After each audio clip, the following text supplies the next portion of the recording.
Muy bien, continuamos con nuestro curso de Derecho Privado Parte General. Penúltimo encuentro, penúltimo tema, penúltima unidad, unidad 12, ¿no? Vicios propios de los actos jurídicos. Ya hemos visto los vicios de la voluntad. Sabemos que un vicio es un defecto o circunstancia maligna que le acontece a un determinado acto jurídico, ¿no? Vimos los vicios de la voluntad. Entonces, y vimos que la mayoría de los vicios de la voluntad lo que generaban era la nulidad del acto. Ahora, en los vicios propios de los actos jurídicos, que son llamados así porque primero que gravitan alrededor de los actos jurídicos y segundo porque los elementos del acto jurídico, lo que serían los presupuestos de existencia, que recuerden que los presupuestos de existencia eran la voluntariedad, la licitud y la intencionalidad jurídica. Esos tres elementos están en este momento o están en los vicios de los propios de los actos jurídicos, están bien, no están afectados. Razón por la cual nos ponemos a pensar, bueno, ¿qué es lo que está afectado? Acá, cuando hablamos de vicios propios de los actos jurídicos, que tengamos que decir, bueno, este acto no puede tener los mismos efectos que cualquier otro acto, porque si sigue teniendo esos efectos va a generar un disvalor o va a generar un problema. Entonces, cuando hablamos de vicios propios de los actos jurídicos, no vamos a hablar de algo interno al acto jurídico como la voluntad, la licitud o la intencionalidad, sino que vamos a hablar de algo externo. ¿Qué es ese algo externo? Es un algo que va a sobrevolar a la relación jurídica entre las partes y que va a provocar ¿qué cosa? Va a provocar que exista entre el sujeto 1 y el sujeto 2 algún tipo de problema. Eso que va a afectar este tipo de vicios es la buena fe. Vamos a ver que ni en la simulación, ni en el fraude, ni en la lesión subjetiva las personas actúan con su voluntad movilizada, ni de una manera ilícita, ni sin intencionalidad jurídica. Pero aún así vamos a intentar dejar sin efectos o modificar los efectos de dichos actos jurídicos porque los vamos a considerar lesivos o los vamos a considerar impropios de un sistema jurídico que de alguna manera valora a la buena fe como un elemento no interno sino externo de las relaciones jurídicas. Las relaciones jurídicas tienen que desplegarse y tienen que responder a ciertos criterios subjetivos de que las personas están haciendo lo mejor que pueden para sacar el mayor provecho propio sin implicar eso una damnificación excesiva al otro. Bien, el programa comienza a muy buen criterio. Esto era algo que antes estaba al final del programa, con la lesión subjetiva, que es tal vez la más importante. La lesión subjetiva es una situación en la cual tenemos un acto jurídico desproporcionado. Este acto jurídico desproporcionado significa que una persona consiguió una ventaja menor o una ventaja X y otra persona consiguió una ventaja X al cuadrado, una ventaja superior a la ventaja que consiguió el otro. ¿Por qué una persona haría un acto desproporcionado? Lo puede hacer por muchas razones. Si la persona tiene algún tipo de afectación a su salud mental o a su discernimiento que genera un acto desproporcionado, no tenemos ningún problema. ¿Por qué? Porque tenemos todo el sistema protectorio de los derechos de las personas con discapacidad, con capacidad restringida y con afectación a su discernimiento. Así que el acto es nulo, no hay problema. Ahora, supongamos que esta persona no es por un problema de discernimiento. Esta persona tiene total y completamente claro que el acto jurídico es desproporcionado. ¿Por qué lo haría entonces? Lo puede hacer por una situación de necesidad. ¿Quién no ha quemado o quién no conoce una historia de una persona que quemó un auto a mucho menos plata porque necesitaba la plata? Lo puede hacer por inexperiencia. Ustedes capaz que no conocen muy bien del tema y sin que hablemos de error propiamente dicho, porque no es que ustedes conocían o tenían un conocimiento equivocado de las cosas, sin haber dolo porque la otra persona no es que nos engatusó. Se trata de una situación en la que ante la inexperiencia la otra persona se abusa y genera este acto desproporcionado. O puede ser la debilidad psíquica. Con este tema hay todo un tema sobre la expresión debilidad psíquica que ha generado cierto grado de cuestionamientos. Anteriormente se utilizaba la palabra ligereza, que tenía que ver con falta de fortaleza intelectual. Me parece que la debilidad psíquica es un concepto que engloba lo suficientemente los términos que el instituto quiere englobar, principalmente personas que por alguna circunstancia congénita a ellos tengan algún tipo de situación de vulnerabilidad, ¿no? Podemos pensar no solamente en una persona con algún tipo de padecimiento psíquico, sino también en una persona débil como un anciano, que ante una circunstancia apremiante o ante una situación de desborde puede llegar a generar un acto jurídico patrimonialmente desproporcionado para sí y ver vencida su voluntad y su experiencia por una situación de vulnerabilidad. Esto es lo que tenemos de este lado, de la parte que se queda con la menor parte de la torta. De este otro lado tenemos a una persona que explotó eso. Es decir, una persona que se aprovechó de esa situación. Sobre la base de este concepto, acá habla de antecedentes históricos. Vamos a dejar una cosa clara. Esto lo comprendían los romanos lo entendían esto, pero cuando llega al derecho francés y al derecho argentino, Vélez agarra y dice: yo no voy a aceptar esto. No lo incluye en el Código Civil de 1869. ¿Por qué no lo incluye?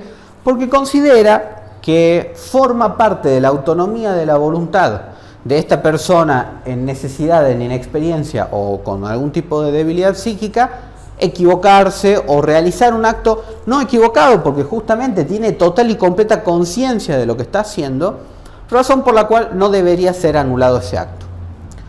Ustedes me dirán, bueno, si ustedes son liberales y ustedes creen en el liberalismo propiamente dicho, esto les debe parecer malo, ¿no? Esto les debe parecer, no les debería parecer justo, porque es el Estado metiéndose en tal vez un muy buen negocio que hizo esta persona, y que a la larga hacer negocios es explotar las necesidades de las personas.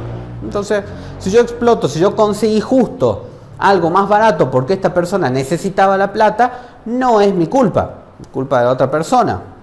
¿Por qué debería yo pagar esas consecuencias? Pero aquí que el derecho civil, que tiene un principal enfoque en la humanidad, en no andarse llevando puestas las personas ni por la ganancia excesiva, ni por ninguna otra razón, dice yo voy a meterme en esta relación jurídica que es privada, porque a pesar de que esta persona conocía ese tipo de situaciones, está influenciada por una serie de circunstancias que a mí no me gusta que una persona, por el solo hecho de tener necesidad, se vea perjudicada, o por el solo hecho de tener inexperiencia se vea perjudicada, o por el solo hecho de tener debilidad psíquica se vea perjudicada. Entonces me voy a meter en esta relación jurídica. Cuando nosotros incorporamos esto en la ley 17711, allá por 68, y el Código Civil y Comercial obviamente lo replica porque considera que es lo correcto defender a una persona que por una situación externa así se vio sometida a las inequidades de esta otra persona que explota esa debilidad o que explota esa situación de vulnerabilidad. ¿Cuáles son los elementos que tenemos que tener en cuenta? El primero y el más claro, el elemento objetivo. Este no depende de ningún tipo de pruebas. La desproporción económica. Entonces, si nosotros tenemos un acto en el cual se transmite la propiedad de un reloj que sale 10.000 pesos a un precio de 2.000 pesos, de 4.000 pesos, a menos de la mitad de lo que saldría en el mercado de valor cotidiano, de un reloj usado, exactamente lo que se podría llegar a conseguir, nosotros vamos a tener una desproporción que es total y completamente reñida con la buena fe. No así si el reloj sale 10.000 y yo lo compro por 9.000, porque esa desproporción que llega más o menos al 90% no es tan significativa como para que yo pueda llegar a pelear este tipo de situaciones. De todas formas, eso se tendrá que comprobar en juicio, pero a niveles de jurisprudencia la desproporción que se exige tiene que ser lo suficientemente relevante como para que iniciemos el juicio y como para que nos metamos en esa relación jurídica.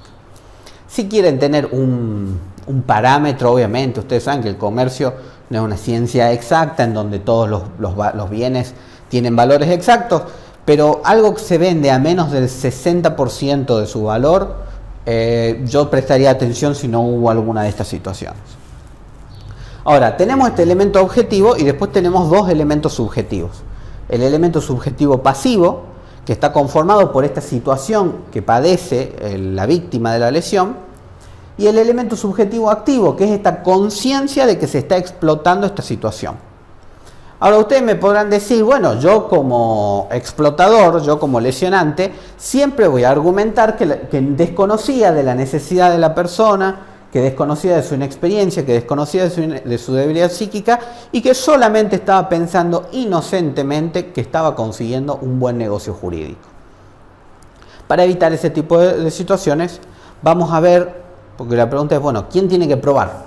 Tienen que probar. Yo agarro, yo he sido lesionado, entonces quiero probar que esta situación ha sido así. Yo tengo que probar la desproporción. Yo lesionado tengo que probar, mirá, le transmití a esta persona por 20 pesos algo que salía 100, primero, ¿no? A ver, ¿cómo sabes que salía 100? Bueno, acá está publicaciones de Mercado Libre de ese momento, acá están ofertas del súper de ese momento, acá están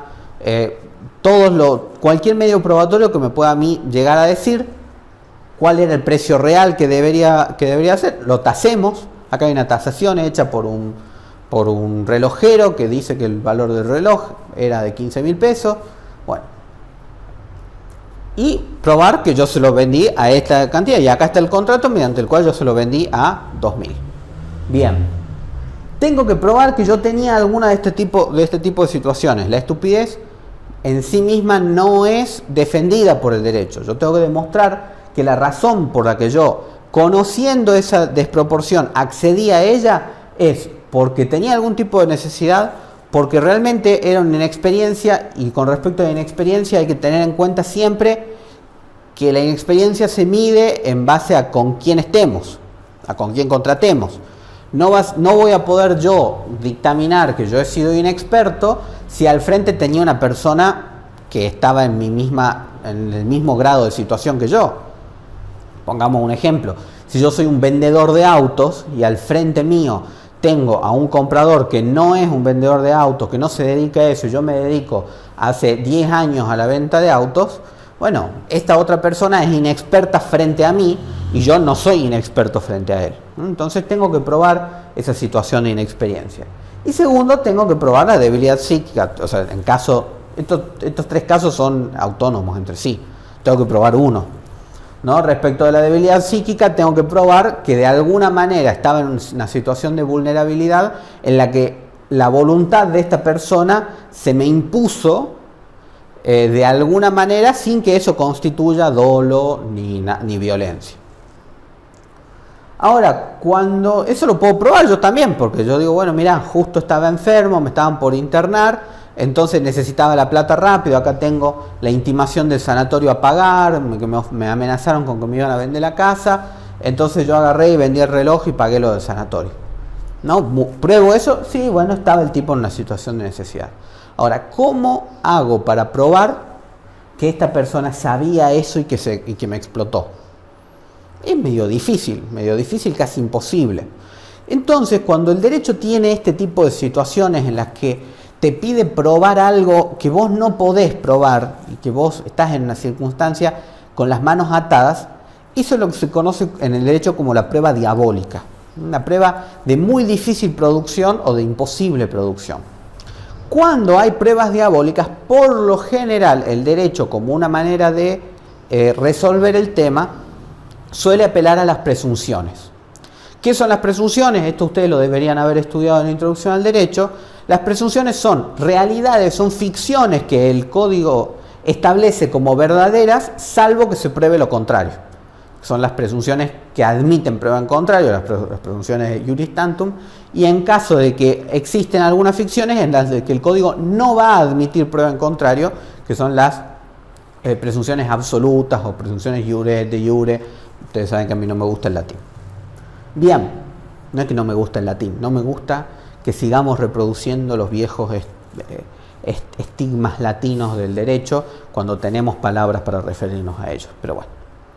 Entonces, el derecho establece en el articulado de lesión subjetiva que quien explotó se presume ante la existencia de la desproporcionalidad y ante la prueba del elemento subjetivo pasivo, se presume el elemento subjetivo activo. Entonces ya no soy yo el que tiene que probar que él se aprovechó, sino que es él el que tiene que probar que no se aprovechó. ¿Cómo va a poder probar eso? Y bueno, va a ser bastante complicado. Puede probarlo, puede decir que él había visto otras cosas al mismo precio, razón por la cual no le parecía un acto jurídico desproporcionado, tendrá que probarlo, que desconocía totalmente cualquier tipo de estas situaciones, desconocer la situación de experiencia frente al otro, bueno, tiene cómo probarlo, pero el esfuerzo ya lo va a tener que hacer él. Ahora bien, ¿qué puedo pedir yo lesionado frente a esto? Hay dos acciones que el derecho me da. Puedo hacer una acción de proporcionalidad. Ustedes imagínense, si el problema es que hay un acto proporcionado, si yo hago una acción de reajuste en la cual esta desproporción desaparezca, el acto jurídico deja de ser lesivo. Entonces, yo le digo, mira, yo te vendí algo de 15.000 a 2.000, te demando para que haya un reajuste proporcional al valor real. Y el juez va a decidir cuál va a ser el reajuste. Yo puedo llegar a pedir los 15.000, el tipo va a decir, no, los 15.000 no te los voy a dar porque 15.000 es una tasación óptima, etcétera, y yo te iba a pelear el precio, lo máximo que hubiese pagado por esto es 12.000 y me parece que sería lo justo. Bueno, una vez el juez dice, bueno, vamos con los 12.000. ¿Por qué razón damos esta posibilidad? Porque recordemos que en el derecho y en el derecho civil en particular hay una preferencia siempre a que los actos surtan sus efectos antes de que sean anulados. Es decir, el principio de conservación de los actos jurídicos o de las relaciones jurídicas lo que nos dice es, si yo tengo una alternativa para evitar anular el acto, tengo que intentar esa alternativa. No es que mi primera solución no tiene que ser, bueno, anulo el acto. Pero también tengo una acción de nulidad. Obviamente que tengo una acción de nulidad. El ejercicio de cualquiera de estas acciones es facultad del lesionado, ¿no? Yo quiero recuperar la cosa, voy con una acción de nulidad. La nulidad, vamos a verla en la próxima clase, pero ya venimos adelantando, produce que todas las cosas se retrotraigan al estado anterior de que haya ocurrido el acto jurídico. Entonces, esta persona debería devolver el reloj, esta persona debería devolver la plata que recibió por el reloj y ya está. ¿Qué tenemos que tener en cuenta? Que en caso de que me demanden nulidad y el lesionante ofrezca readecuación, ofrezca reajuste, esta persona no puede rechazar ese ofrecimiento. ¿Por qué? Por este principio de conservación de actos del que venimos hablando. Entonces, pasando en limpio y para, bueno, última cosa, prescripción de la acción. La acción prescribe a los 2 años de ocurrido el acto lesionante. Perfecto. Ahora, pasando en limpio, ¿qué es lo que tenemos que saber de este instituto jurídico? La lesión subjetiva es una situación en la que la buena fe se ve afectada ante la existencia de un acto jurídico económicamente desproporcionado, en el cual una parte se aprovecha o explota la necesidad, la inexperiencia o la debilidad psíquica de la otra. Esto genera la posibilidad tanto de reajustar el acto jurídico como de anularlo, pero ante la más mínima voluntad por parte de cualquiera de las partes del reajuste, siempre se va a intentar mantener el acto jurídico reajustado. Los elementos que tienen esto, y que es importante que los sepan como los elementos, porque al profesor le gusta así, porque es un tema que se suelen confundir, y yo lo he visto enojándose mucho cuando ustedes se confunden con esto. Los elementos son: elemento objetivo, la desproporción del acto. Es el más fácil de probar, porque es objetivo, no depende de subjetividades internas. Elemento subjetivo pasivo, esta es condición que tiene la persona de inexperiencia, necesidad o debilidad psíquica. Y el elemento subjetivo activo es el aprovechamiento o explotación de esa debilidad por parte del lesionante. Respecto de las pruebas, lo que tienen que saber respecto de las presunciones es: si yo lesionado pruebo la desproporción y la existencia del elemento subjetivo pasivo, el elemento subjetivo activo se presume y es el lesionante quien va a tener que demostrar la inexistencia del elemento subjetivo activo. Bien, eso como gran resumen de todo lo que acabamos de ver. Los ejemplos siempre van a gravitar sobre una determinada cosa que es vendida por una situación de necesidad o una situación de inexperiencia.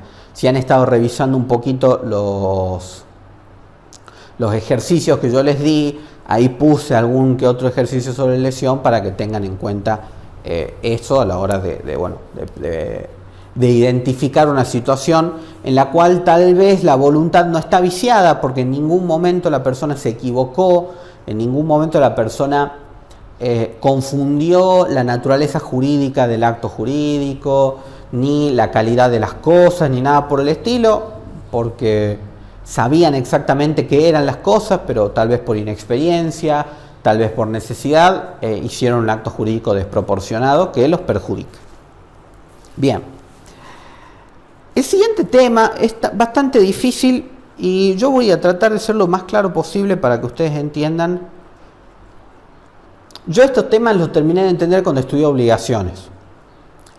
Así que por eso quiero que transmitirles esto que me pasó a mí y para que les sirva. Bien. La simulación. Vamos a utilizar esta parte del pizarrón porque después quiero utilizar esta para desarrollar el fraude. La simulación consiste en un acto jurídico que las partes quieren generar una apariencia de un acto jurídico, pero no buscan los efectos de dicho acto jurídico, sino que lo que quieren hacer es lograr la apariencia frente a terceros. Hay unas definiciones más típicas que dicen que, bueno, que es un acto jurídico cuyo contenido no es el querido por las partes, pero en ese sentido el doctor Krug, espero que les haya dado esta clase, suele hacer hincapié de que el contenido del acto simulado es exactamente el que quieren las partes, porque es esa la mentira que quieren expresar. Entonces, él suele dar una definición de simulación en la que incorpora estos elementos y dice que la simulación es la divergencia consciente y querida entre las partes, entre la realidad jurídica y la realidad expresada en un acto jurídico simulado. ¿Para qué? Ustedes me dirán, ¿para qué uno simula actos? Hay un montón de aplicaciones prácticas para la simulación, ¿no? Yo en algún momento les di como en una clase del tema de mandato, que les había dicho que mucho más fácil que darles un mandato para que me administren un bien, es venderles el bien y ustedes lo administran, pero son testaferros míos, ¿no? El testaferrismo es una simulación, solo que por lo general la razón por la cual las personas contratan testaferros es porque hay una razón ilícita detrás de todo eso. Lo cual nos incorpora a las clases de simulación. La simulación puede ser lícita o ilícita,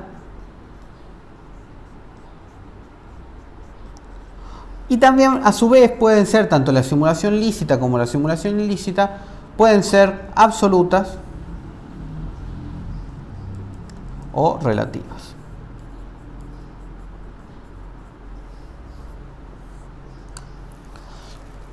Bien, la simulación va a ser lícita cuando no afecte intereses a terceros. Mientras que la simulación va a ser ilícita cuando afecte a terceros. Bastante sencillo. Un ejemplo de cómo una simulación puede afectar a terceros, y es algo bastante que se da bastante en la realidad y que es el testaferrismo básicamente, es transmitirle a otra persona de manera jurídica, pero no real, la propiedad de mis bienes para evitar que los bienes sean embargados y rematados por mis acreedores. Supónganse, yo debo un montón de plata, entonces yo saco todos los préstamos que hay para sacar, vendo simuladamente todos mis bienes, dejo de pagar el préstamo y cuando viene el tipo a quererme ejecutar el préstamo, me declaro en quiebra. No tengo los bienes, no tengo ni lo que me prestaste, ni la plata que me dio de la venta de las casas. Bueno, pero estás vendiendo una casa, la estoy alquilando. Llaman a la persona que figura como dueño de la casa y dicen, Joaquín, ¿te está alquilando? Sí, me está alquilando, acá tengo todos los recibos de pago de los últimos, qué sé yo, 4 o 5 meses, acá está el contrato que firmamos con Joaquín. Sí, obviamente, son cómplices míos. Obviamente que van a decir todo eso. Es un acto simulado ilícito porque genera muchos conflictos, muchos problemas. Ya vamos a ver que no se va a quedar así la cosa, ¿no? Ya vamos a ver cómo vamos a hacer. Y después tenemos los actos absolutos y los actos relativos, los actos simulados absolutos y relativos. Los actos simulados absolutos son aquellos que detrás de la simulación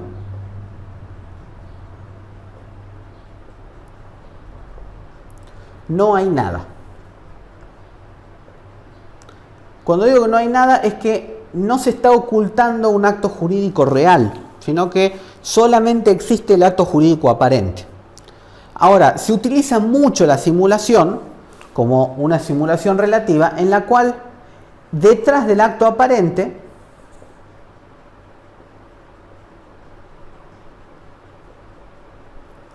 hay un acto oculto. Por ejemplo, yo agarro y quiero donar una casa, pero yo sé que si la dono a la casa después voy a tener problemas, porque esta persona que recibió la donación, te recuerden que cuando uno recibe un acto gratuito, ese acto gratuito está bastante más indefenso, entonces después van a venir mis hijos y le van a quitar la casa, y mi objetivo ¿cuál es? Que esa persona tenga esa casa por medio de una donación. Entonces, ¿qué voy a hacer? Voy a simular una compraventa. Porque si yo simulo una compraventa, esta persona va a tener su acto jurídico más protegido. Hay un acto jurídico real, oculto detrás del acto jurídico relativo, al cual yo quise ocultar por alguna razón. No voy a andar ocultando sonceras. ¿Por qué voy a andar ocultando la donación? Porque quiero que figure como compraventa para no tener problemas. Imagínense, ustedes son solteros, tienen a sus, no sé si a sus padres siquiera, no tienen a sus padres, tienen a sus amigos, tienen un par de novias, son unos tipos con mucha plata, sin hijos, no están casados, no están conviviendo, tienen su propio departamento, etc. Y resulta ser que tienen ganas de hacer algún tipo de inversión riesgosa, o tienen ganas de hacer algún regalo a una empresa, pero no quieren figurar ustedes por una cuestión de cómo se vería y cosas por el estilo. Entonces, ¿qué hacemos? Lo hacemos pasar como otra cosa. Entonces, esto pasa mucho en Estados Unidos con el tema de las donaciones, o no nos vayamos a Estados Unidos. Voy a decir algo políticamente muy incorrecto ahora. Ustedes saben que en Catamarca la minería es un tema bastante complicado, políticamente es muy conflictivo, y nosotros en nuestra universidad tenemos una carrera que se llama Ingeniería de Minas. Cuando nosotros vemos quiénes son los que organizan las charlas en contra de la minería, vamos a ver que no suele participar la Facultad de Tecnología, de la que depende la ingeniería en minas, y que por lo general las charlas que da la facultad suelen ser bastante, ¿cómo podríamos decirlo? Pro mina. Ahora, ¿qué hay detrás de todo eso? Hay grandes donativos por parte de empresas mineras a la universidad. El auditorio, el hermoso auditorio de Tecno, tiene una chapa gigante de alumbrera. Es una donación sin duda alguna. Detrás posiblemente haya otras cosas. El tema cuál es, que yo en este caso no voy a poder develar la situación porque no es ilícita, en el sentido de que no está generando un daño a terceros propiamente dicho. Esto ya es sumamente especulativo. Obviamente todo lo que estoy diciendo es muy especulativo, porque las simulaciones relativas lícitas son así. No podemos inmiscuirnos en las razones y motivos secretos y ocultos que tengan las personas. Por lo general, lo que quieren hacer las personas es dejarle la biblioteca a la sobrina y no tener que escuchar las quejas de los demás sobrinos, ¿no? Entonces, ¿qué hacemos? Se la vendo. Bueno, entonces le vendí todos mis libros a mi sobrina Catalina, que es favorita, por ejemplo. Y todos mis otros sobrinos, tío, ¿por qué no nos dejó a nosotros libros? Yo no le dejé nada a Catalina, Catalina me los compró. ¿Es ilícito? No, no es ilícito, no estoy perjudicando a nadie. Y es absoluto no, porque detrás del acto simulado, Catalina no me dio un peso, pero detrás del acto simulado hay un acto oculto, que es la donación. Yo tenía un profesor que sostenía que no existía la simulación lícita. Profesor de posgrado. Es relativo. Dentro de todo, la doctrina coincide en la existencia de la simulación lícita. Ahora, aquí dice naturaleza jurídica del acto simulado. Hay algunos que sostienen que es un acto real, y mientras que otros sostienen que es un acto ilusorio aparente y que no tiene virtualidad jurídica. No me parece que tenga una relevancia jurídica si el acto jurídico es real o no, porque los efectos son los que me preocupan. ¿Qué efectos existen o qué situaciones se dan ante la simulación? ¿Quiénes pueden accionar? En una simulación lícita, los únicos que pueden accionar son los cocontratantes.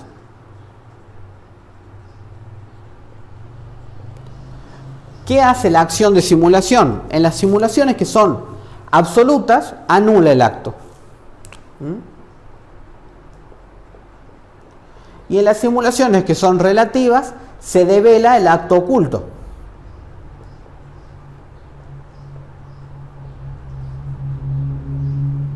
Entonces, ¿quiénes pueden en la simulación lícita hacer una acción de simulación? Los cocontratantes, los que figuran ahí. Entonces un día agarra a Catalina y me dice, tío, ya quiero que figure como una donación porque está la AFIP ahí persiguiéndome de dónde saqué plata para comprar toda la biblioteca. Por un ejemplo, listo, hacemos una acción de simulación y figura como una donación y se acabó. O yo, por ejemplo, digo, ustedes saben que si uno hace donaciones puede eso deducirlo de IVA, aunque las donaciones entre parientes no se deducen tanto, pero bueno, supongamos que yo puedo, con esa donación yo puedo conseguir algún tipo de puntito en la AFIP para reducir impuestos. Entonces la agarro y la demando a mi sobrina, digo, por la presente la demando a usted para que develemos el acto real. Entonces va a salir el juicio, este acto es una donación, listo. ¿El acto sigue existiendo? Por supuesto que sigue existiendo, es una donación. Ahora, al ser una donación puede estar expuesta a otro tipo de ataques. Entonces recuerden que si era una donación, yo lo que quería era que ella se lo quede, y capaz que yo me muero y vienen mis hijos y dicen, pucha, el papi donó su biblioteca que salía unos qué sé yo, 80.000 pesos, vamos a recuperarla, y van y se la quitan a Catalina. Total y completamente posible. Bien. Cuando la simulación es ilícita, quienes pueden accionar son solamente los afectados.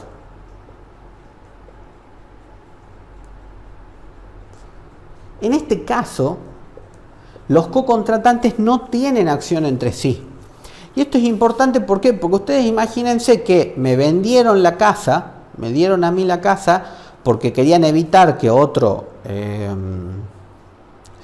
se las embargue, y cuando llega el momento de devolver la casa, yo no se las quiero devolver. ¿Qué hacemos? Ustedes me van a querer demandar por simulación y yo voy a rechazar la demanda sosteniendo que no hay simulación. Y si ustedes quieren empezar a hacer el argumento de la simulación, el juez se los va a rechazar diciendo que al ser una simulación ilícita, las partes no tienen acción entre sí. Entonces los únicos que podrían demandar a la simulación son estos terceros afectados, principalmente acreedores.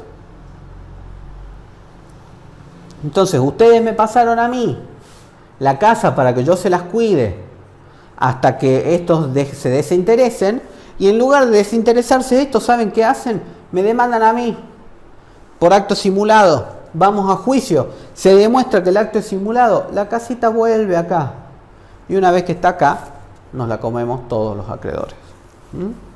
¿Se entiende más o menos cómo va avanzando? Suponiendo, obviamente, que la simulación en ese caso fuese absoluta. Si es relativa, se devela la verdadera naturaleza del acto, y si es una donación en un proceso de quiebra, por lo general las donaciones se hacen inoficiosas. Entonces, devuelva la cosa usted que ha recibido una donación.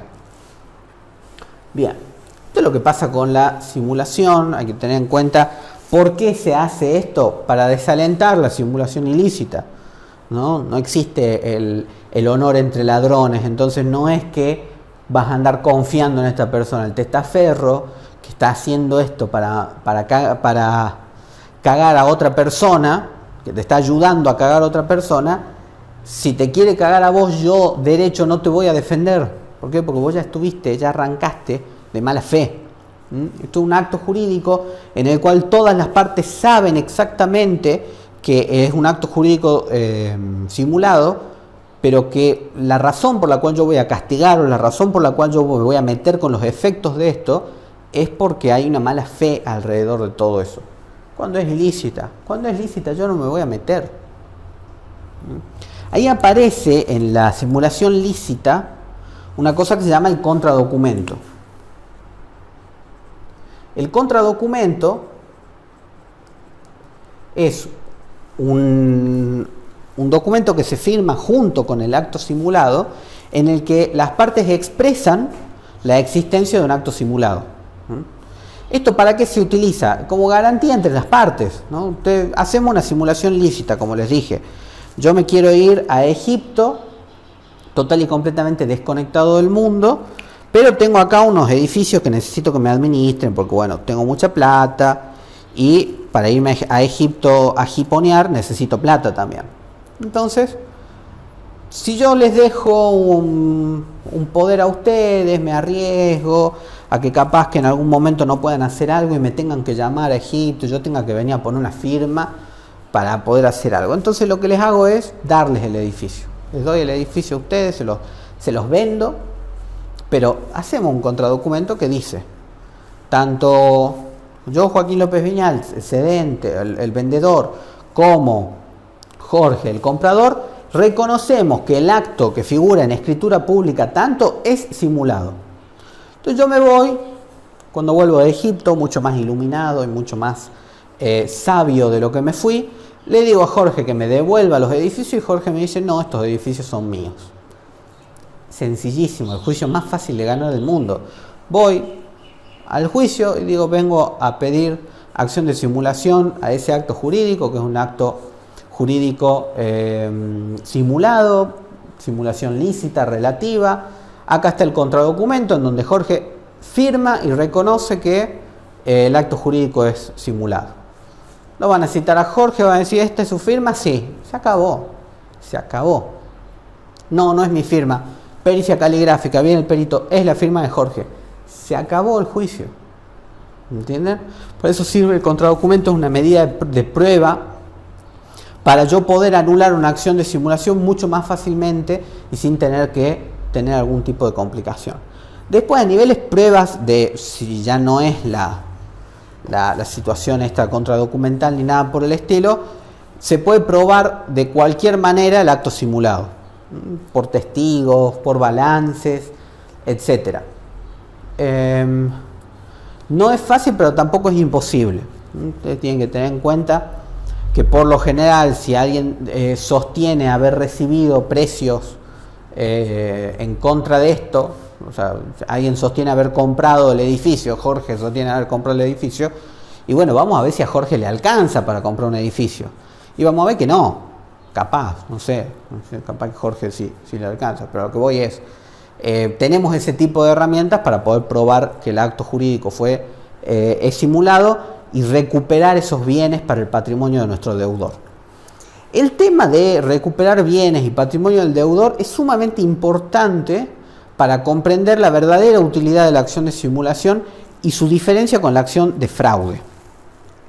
Acá habla de efecto del ejercicio de la acción por terceros, procedencia, la prueba, efecto de las acciones, sentencia, alcance de la sentencia entre las partes y con relación a terceros. Bueno, con relación a terceros, a ver, el efecto que tiene la sentencia va a depender de si la simulación era absoluta o relativa. Si la simulación es absoluta, nulidad. Si la simulación es relativa, develamiento. Ahora, me estoy adelantando a algo que vamos a ver en la clase siguiente, pero bueno, me lo piden acá. Yo supongamos que les pasé a ustedes la casa y ustedes se la vendieron a alguien que no tenía nada que ver con esta relación maligna y simulada que hicimos nosotros, y se la vendieron a esta persona, recibieron la plata de esta persona C. Ahora viene mi acreedor, ¿no? Acá estoy yo, Joaquín, acá están ustedes. Ustedes tienen la plata que recibieron por la casa. Vienen estas personas, mis acreedores, y dicen, cuando Joaquín le vendió a los chicos de Civil 1 la casa, fue un acto simulado. Tenemos cómo probarlo. Los chicos de Civil 1 no tienen la plata para comprarle la casa a Joaquín. Joaquín no recibió transferencias bancarias de ningún tipo.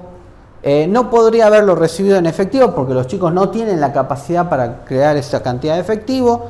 El juez agarra, valora la prueba, ve que efectivamente yo sigo habitando, ya no sigo habitando, ve que efectivamente esto es así, los cita a ustedes les pregunta de dónde sacaron los fondos y ustedes dicen, no sé, fue una herencia, bueno, vamos a ver si hubo herencia o no, bueno, terminamos declarando nulo el acto. Vuelva a la casa, y cuando les dicen a ustedes devuelvan la casa, ustedes dicen, yo no tengo la casa, la tiene C.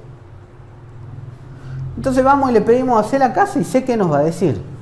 Ni loco, ¿por qué le voy a dar la casa si yo me la compré?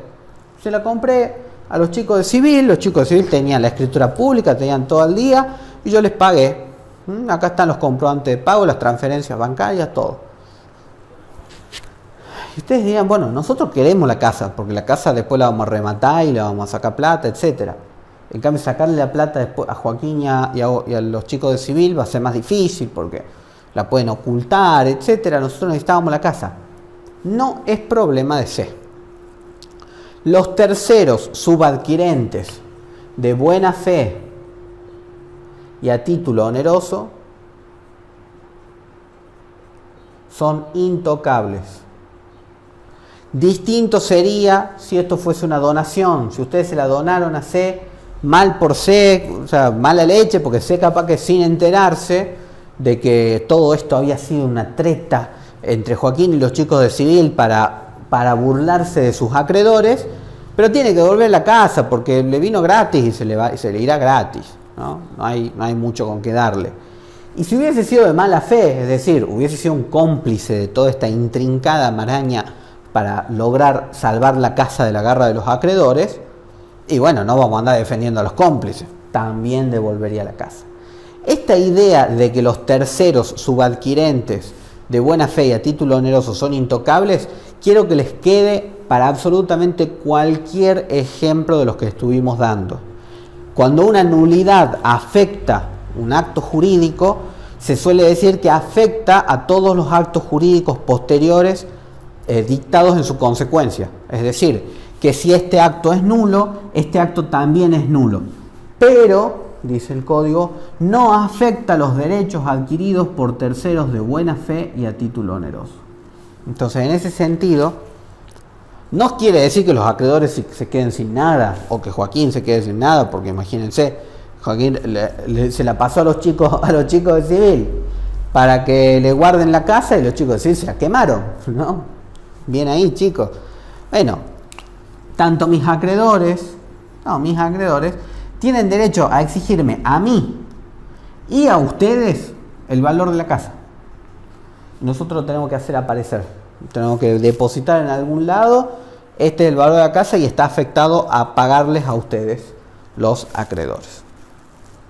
Bien, notarán que cuando uno declara la nulidad del acto, no es que la casa, ¿no?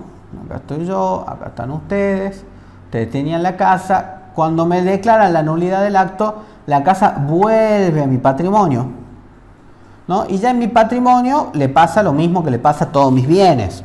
Mis acreedores lo podrán embargar, lo podrán rematar, yo podré negociar, etc. Esta situación en la cual lo que se busca es que los bienes vuelvan al dominio del deudor es lo que se conoce en derechos de las obligaciones como una acción de recomposición.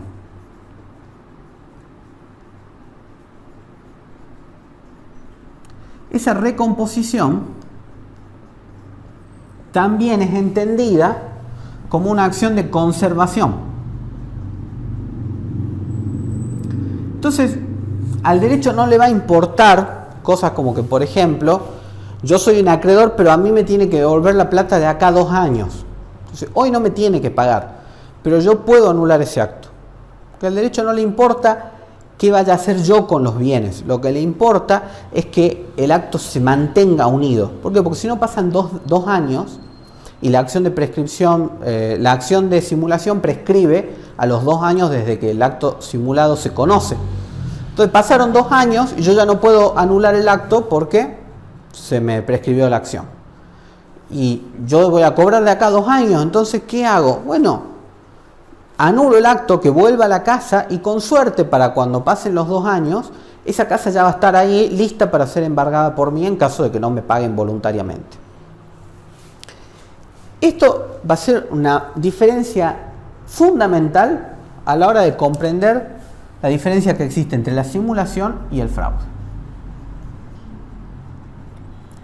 El fraude consiste en una serie de actos jurídicos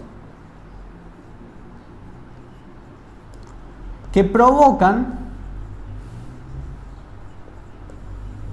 la insolvencia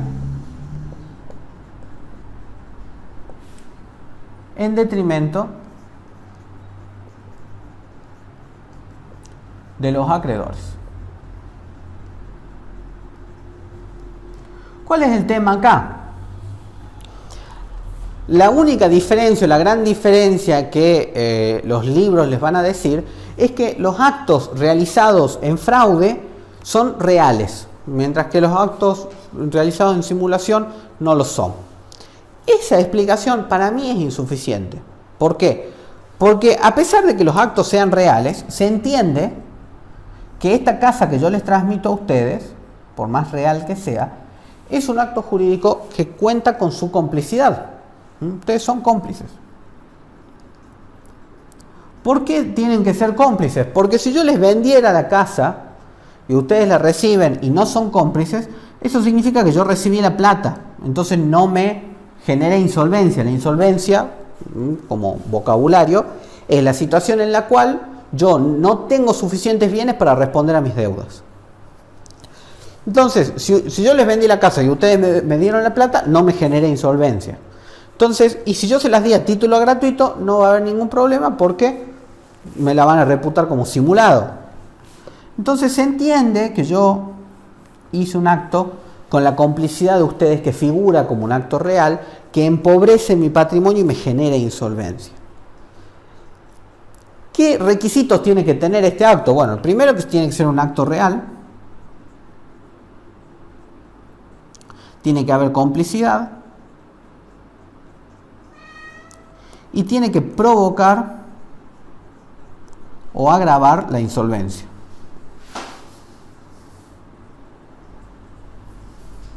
Importantísimo esto porque si yo vendo si Bill Gates decide vender una casa, difícilmente ustedes puedan acusar a Bill Gates de fraude, porque la insolvencia de Bill Gates es una de las cosas más imposibles de generar en este universo. Entonces, tenemos que provocar o agravar la insolvencia. La verdadera razón por la que la acción de fraude, ustedes me dicen, bueno, pero ¿en qué se diferencia esto que usted nos pasó la casa en el ejemplo anterior de la simulación y en esto en lo que usted nos pasó la casa en la acción de fraude? En términos generales no se diferencia en nada. La gran diferencia va a estar en el efecto que va a provocar la acción de fraude. Primero, que el fraude siempre va a ser ilícito. Nunca va a ser un fraude lícito porque tenemos este elemento de generarle perjuicio a los acreedores. Siempre va a ser ilícito. Y lo segundo es que el código me exige a mí que para yo iniciar la acción de fraude, mi crédito esté listo. Dice expedito. Que el crédito esté expedito significa que esté listo para cobrar. Ahora, bueno, ¿qué significa o qué consecuencias tiene esto? De que, como en el ejemplo anterior, que estaba por cobrar de acá a 2 años, no puede hacer acción de fraude. ¿Por qué? Porque la acción de fraude, a diferencia de la acción de simulación, que es una acción de recomposición o de conservación, la acción de fraude es una acción ejecutiva. Y su finalidad no es conservar el patrimonio del deudor, es cobrar. Quiere satisfacer su crédito. ¿Y cómo lo va a hacer? A través de la acción de fraude. Bueno, la acción de fraude no provoca la nulidad del acto jurídico, provoca la inoponibilidad. Ustedes dirán, bueno, ¿qué es la inoponibilidad? La inoponibilidad implica que yo, que gané la acción de fraude, es decir, yo estoy acá, le quiero cobrar a este tipo y el tipo dice, no, soy insolvente, no tengo con qué pagarte. Y yo digo, oh, este tipo escondió los bienes, yo me acuerdo que tenía una casa. Me pongo a ver, efectivamente, vendió la casa hace un año a un conjunto de alumnos. Yo ya tengo listo para cobrar, ¿no? Yo ya le estaba cobrando y justamente este tipo me dice que es insolvente, no tiene nada más que hacerle. Entonces, ¿qué hago? Demando este acto de fraudulento, demuestro que es fraudulento, gano el juicio y la casa sigue estando en manos del cómplice, no vuelve acá. Lo único que consigo el juicio es que ante mí y solamente ante mí este acto es inoponible. ¿Qué quiere decir o cómo podemos hacer para acordarnos qué significa la inoponibilidad? Si yo no hiciese el juicio de fraude y dijera, la casa de estos tipos era la casa de este, así que voy a demandarlos y voy a decirles que entreguen la casa. Les voy a embargar la casa. Los demando, me escribo una demanda muy bonita por la presente, solicito, se embarguen los bienes de la casa número tanto, ¿no? A ustedes les llega una notificación, ustedes van al juzgado, dicen, opongo el acto jurídico, fecha tanto, y con eso repelo las pretensiones del actor, ¿no? Entonces ustedes me oponen su acto jurídico y con eso me bloquean. Ahora, si yo logro declarar inoponible ese acto, yo me puedo comportar como si ese acto no tuviera efectos. No me pueden bloquear con ese acto. Ese tipo de situación no le va a pasar a cualquier otro, ¿no? Acá está otro que no hizo el trámite que todavía no está listo para cobrar ni nada por el estilo, y aquí que para él la casa esta va a seguir estando en las manos de los cómplices. Al único al cual va a poder atacar ese bien aún en manos de los cómplices soy yo, porque yo me puedo comportar como si este acto no existiese. En realidad me puedo comportar como si este acto no tuviese valor porque no se me opone. Entonces yo voy a hacer de cuenta que ese acto es nulo, voy a demandarlos a ustedes y ustedes no tienen cómo defenderse. Entonces los demando, les embargo los bienes, los ejecuto, me cobro lo que me tenía que cobrar y el resto que les queda a ustedes, se lo quedan ustedes, no vuelve al insolvente que me debía a mí ni nada. ¿Por qué? Porque esto es un acto real que tiene efecto para absolutamente todos menos para mí, porque yo logré declararlo fraudulento. Además el código pide otro requisito más, que se provoque o se agrave la insolvencia, que el crédito esté expedito y que este acto sea posterior al nacimiento del crédito.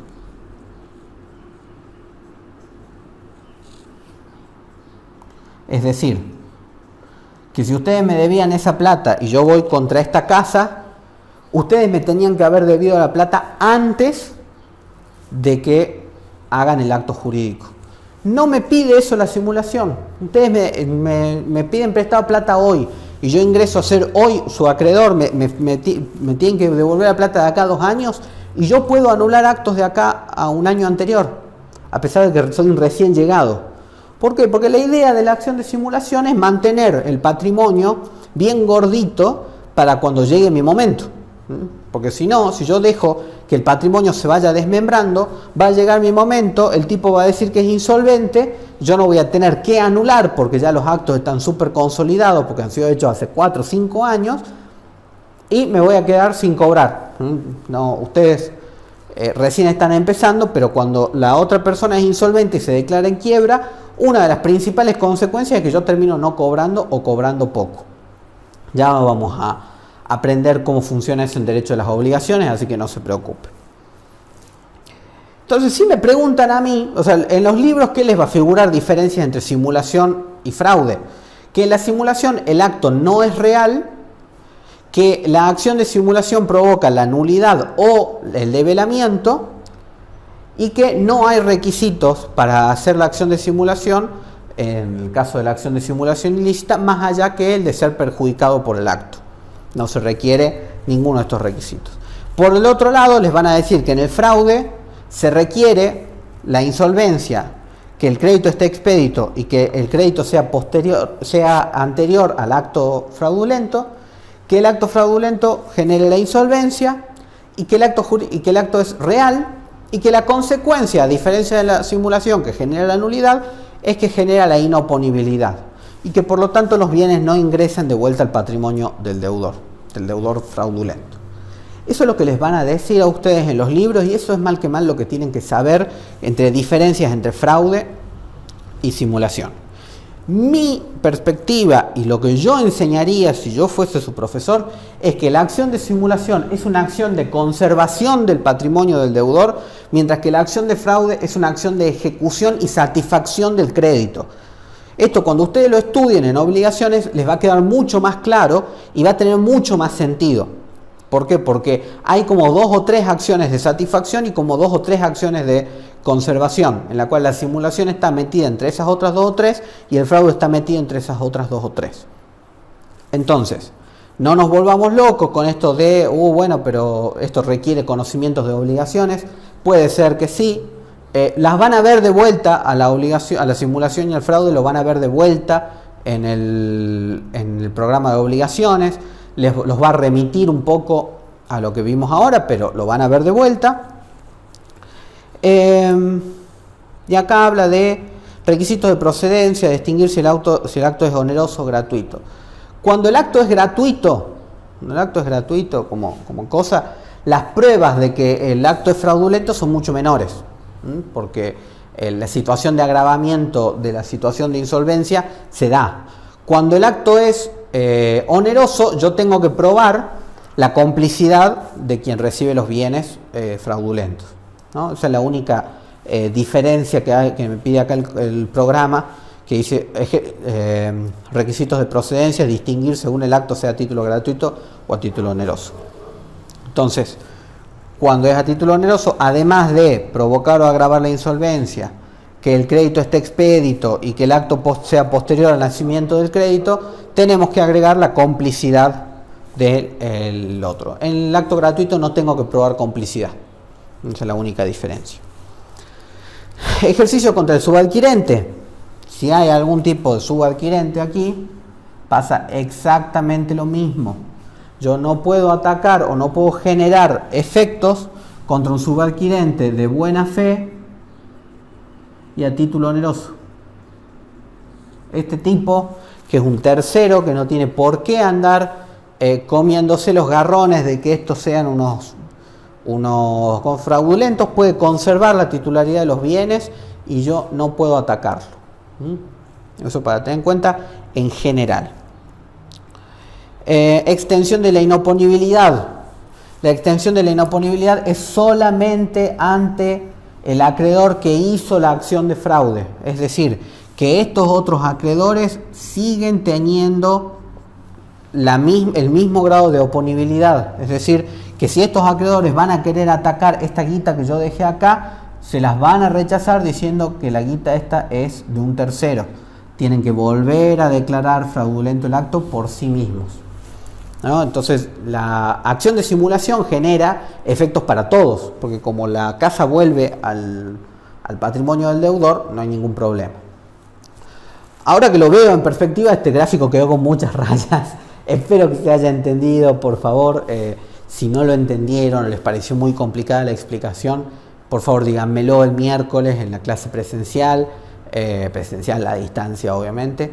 Les pido por favor, porque es importante que más allá de estas divagaciones o de estas cosas que yo les digo para tener en cuenta sobre las diferencias, ustedes entiendan el fondo de la cuestión y ustedes puedan entender cuando en un ejemplo hay una simulación, cuando en un ejemplo hay una fraude y cuando en un ejemplo hay una lesión subjetiva. De estos tres les diría que la más importante que ustedes se tienen que saber es lesión subjetiva. El abuso de derecho, que es como el último puntito, y con esto cerramos ya la idea de la unidad. El abuso del derecho es una situación que ya le hemos hablado, en la que algunas personas decían que el abuso de derecho no existe, porque si tenés derecho, si tenés derecho, tenés derecho, no existe esta cuestión de ser abusivo con el derecho, ¿no? Pero bueno, más allá de esas opiniones que en una época eran mayoritarias y que hoy en día son minoritarias, cuando una persona genera un abuso del derecho, el código establece que el afectado por ese abuso del derecho puede solicitar la reparación de daños y perjuicios. En ese caso, tengo que demostrar que la persona que utilizó algo que el derecho le reconocía está utilizándolo de una manera abusiva, de una manera en la que le genera una ventaja excesiva, un perjuicio excesivo para mí. Entonces, cuando se demuestra eso, la consecuencia es que yo puedo solicitar una indemnización ante esa situación de abuso de derecho. Entonces, bien, con esto terminamos los vicios del acto jurídico, también llamados vicios de la buena fe, en donde mi voluntad y mi conocimiento sobre los temas está total y completamente limpio. Acá, tanto A como B sabían lo que estaban haciendo, no había nadie que estaba confundido y nadie que tenía su discernimiento aplacado, ni nadie que tenía su intencionalidad desviada, ni nadie que estaba siendo ejercido por la violencia. La gente sabe exactamente lo que está haciendo, entonces el problema no es la voluntad, el problema es la buena fe. Entonces, bien, espero poder grabar en las próximas horas el último video, así tienen, aunque sea todo el día martes, para verlo, tomar notas y consultarme. Espero que no estén muy atrasados con los videos. He visto que el último video lo han visto 2 o 3 personas nomás. No importa, porque cada uno va a su ritmo. Lo importante es que estos videos les sirvan principalmente para lo que va a ser el desafío final, el desafío de rendir el coloquio en caso de que promocionen, o el desafío de rendir el examen final en caso de que regularicen o que queden libres, porque también hay que rendirla, ¿no? Así que bueno, les mando un abrazo enorme, espero que estén muy bien, nos vemos en la próxima, que es la última clase.